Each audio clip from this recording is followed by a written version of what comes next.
Andy hindi napigilang resbakan ang girl best friend ni Filmar Alipayo.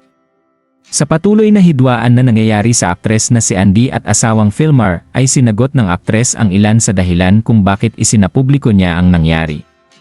Sa latest post ni Andy Agenman nilinaw niya na ang best friend ni Filmar Alipayo na si Pernilla ang nagbubuyo sa kanyang partner upang tuluyan ng makipaghiwalay sa kanya.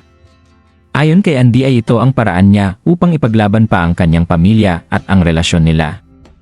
Ayon sa kanya, when my other friends told me that they told their partners to stay away from her, should have listened. I should have called it out the first time me and my husband found it weird that she just gets a huge tattoo on her shin dedicated to him.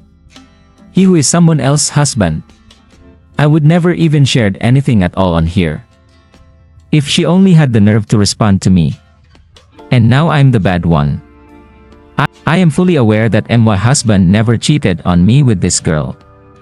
I reached out to her to get any but of explanation from her for thinking this is a good idea, and she chose to completely ignore me.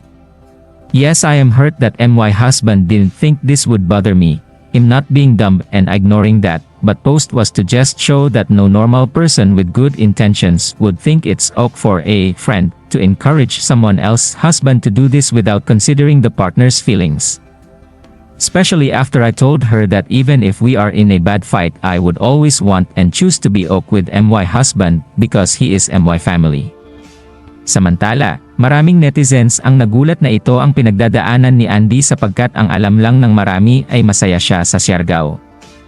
Sa ngayon ay naniniwala ang aktres na dapat panagutin at huwag hayaang puksay ng mga kaibigan ang samahan nilang mag-asawa.